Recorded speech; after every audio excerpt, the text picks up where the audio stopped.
All right, everybody, welcome back into Cherry Picking. Today's video, must-add Week 16 of the fantasy hockey season. As always, the video presented by FanDuel Canada, North America's #1 sportsbook. The link is in the description down low to download it today. We've got a pretty jam-packed week with teams playing 4 games. The teams playing 4 games is, as I mentioned, I think in the last video or the video before that, you could see the full NHL schedule every week on Daily Faceoff. Just type in like NHL weekly schedule into Google. It'll show you which teams are playing 4, 3 games and who they're playing. But I'll go through the list. The Bruins, Sabres, Hurricanes, Avalanche, Blue Jackets, Panthers, Wild, Senators, Sharks, Lightning, Utah, Golden Knights, and the Jets are playing 4 games this week. Only team playing 2 games, unfortunately, are the New Jersey Devils, which sucks if you're a Jacob Markstrom owner like myself, or if you have anyone on that roster, frankly. Offensively as well, Jack Hughes, Timo Meier, Nico Hischier, Jesper Bratt, all having pretty solid seasons. Also, this is for Yahoo. If anyone from Yahoo's watching this, please change Marco Kasper to a winger, because he still has that center position, and it's bullshit. He's taken 1 fucking face-off over his last 4 games. Like, come on. Community deserves better than that.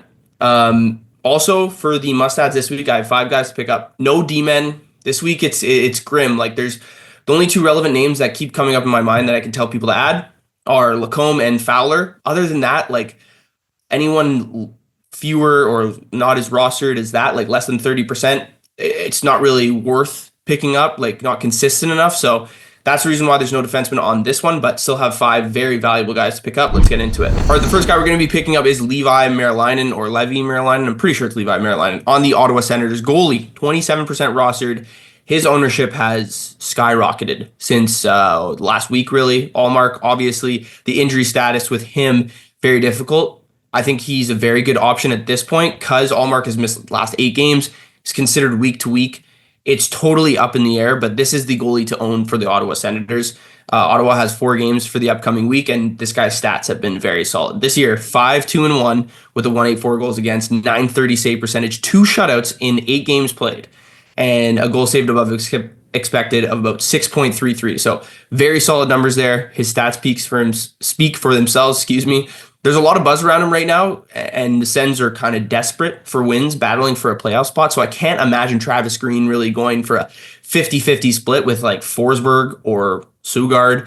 And then when Allmark comes back, you could potentially still see that 50-50 split to, ensure that Allmark is healthy for the playoffs. So I think this is a really good pickup and someone that can help you in the long term as well. The biggest thing for me and why I think he is a great pickup is his third period save percentage is .950, which means he has just been super clutch for the Sens team. And that's great for fantasy hockey because you want a goalie that can secure those wins in the third period when they have the lead or need to mount a comeback and win in overtime. So Merilainen, the goalie of the week for sure. Dobesh is close behind him, but Merilainen is getting way more starts, so he is the pickup. For the next guy we're picking up, William Eklund on the San Jose Sharks. 21% rostered, playing that left wing spot on a line with Macklin Celebrini and Tyler Toffoli, and playing the first power play, getting some penalty kill time as well. I think it's pretty shocking to see him at 21% rostered, considering the situation of how he's playing. Like, I know it's the Sharks, but still, the Sharks have shown, I want to say, over the last month that they can compete with some of the better teams now that they actually have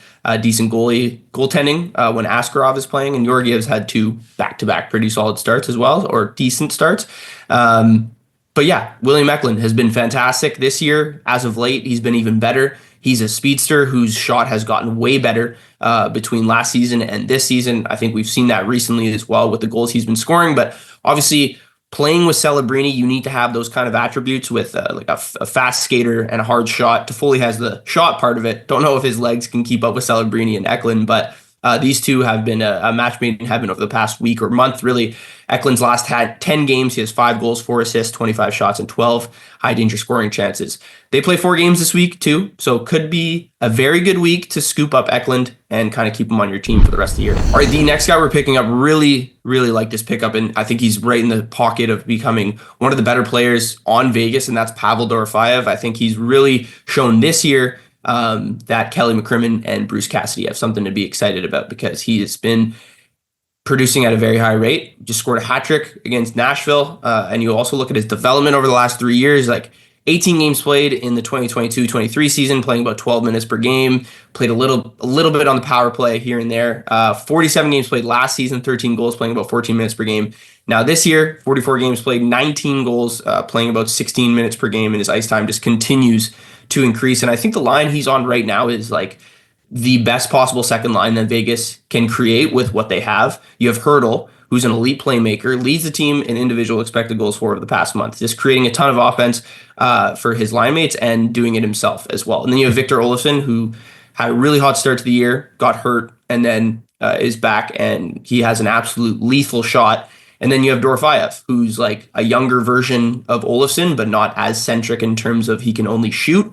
He's a very, very solid skater, pretty fast, has a good knack of where to be in the offensive zone to score goals as well. His shot has also improved immensely from last season. If you look at Dobber Hockey, kind of tracks shot speed, target of shot. You look at his shot speed, his average shot speed last year was 36 miles per hour. This year it's 57 miles per hour. So a 20 mile per hour jump. That's a huge jump, and obviously something that probably goalies facing him are not expecting. So if you're not sold on Dorofeyev at this point, I don't know what else to tell you, to be honest. Vegas plays 4 games this week as well. I mentioned he had a hat trick against Nashville earlier this week as well. So Dorofeyev, I think, is my favorite pickup if he's available in your league. All right, the next guy we're going to be picking up is Kakko on the Seattle Kraken. 9% rostered right now. Looking at his last 5 games played, 3 goals, 2 assists, and individual expected goals for 1.63. Over the past 30 days, though, Kakko has been a very good add for the Seattle team. He's second on his team in points with 10 in 13 games. The one thing that's a little bit concerning is his shot volume and offensive creation isn't particularly high. But he's playing a hell of a lot more. His last 6 games, he's played at least 18 minutes in 4 out of those 6 games, playing a season high 20-28 against Pittsburgh, where he did score in a 6-2 win for the Kraken. He's playing first line, second power play. I don't think it means as much as like other teams, considering Seattle's power play is pretty fluid, and meaning that they play both the first and second unit kind of like interchangeably, when it's not the case, obviously, on teams like Edmonton or Tampa Bay. So look, it's definitely a little bit of a risk, I would say, picking up Kakko. If you really need a right winger in deep leagues, there are worse options for sure. But this guy has been uber inconsistent throughout the course of his career as a second overall pick years ago at this point. So there's always going to be a little bit of a risk on his side, especially on a team like Seattle that doesn't score a ton. But he's playing really well right now. You can't discount that. So I would definitely look to pick him up if you do need a right winger, as I mentioned, in a deep league. All right, the last guy we're picking up, Morgan Frost on the Philadelphia Flyers. Just the only center we're going to be looking at to pick up. And this is like dynasty leagues-ish, I guess you consider, but even in terms of a streamer as well. He's playing on the second line right now with Owen Tippett and Travis Konecny. In my opinion, that's probably the best offensive line that this Flyers team has. He's playing on the first power play, 7 power play points on the season, 3 of those coming in the month of January as well. So that's definitely reassuring to show that he's been playing well of late. And so is this, his last 5 games played, 4 goals, 2 assists, 17 shots on goal. Third highest individual expected goals for mark over the past 7 days. Has also created the third most high danger chances in the NHL over the last 7 days. So playing really solid. I think this Flyers team offensively is starting to find its groove too, which is obviously going to help when he's playing with guys like Owen Tippett and Travis Konecny. You know, that's a perfect trio, I would say, because you have a guy like Konecny, proven goal scorer, veteran experience, and then Tippett, very skilled forward who I think hasn't reached his full potential just yet. But I think this is a line that maybe he can continue to trust Morgan Frost on. And when I say he, I mean John Tortorella. If you look at this line, expected goals percentage of 57%.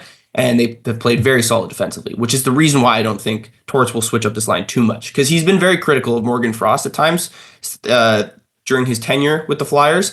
He's moved him up and down the lineup. He's healthy scratched him more than any other player, I want to say, over the last 2 years too. So he's definitely gone through it for us, and now he's finally starting to play well. You look at his ice time too, last 3 games, he's played 17 minutes, then he played 18 minutes, and then he played 19 minutes, closer to 20 minutes as well. So you're seeing a lot more trust from Torts, which is obviously great. So if you're in need of a center, need of someone like to rejig your lineup a little bit, 5% rostered, obviously very lowly rostered, I would consider picking up Morgan Frost. All right, thank you guys for tuning in. Let me know what you thought of Must-Add Week 16 of the fantasy hockey season. Shout out to FanDuel Canada for sponsoring the video. Be sure to like, comment, and subscribe, and I'll see you guys next week for an extra long mailbag from last week.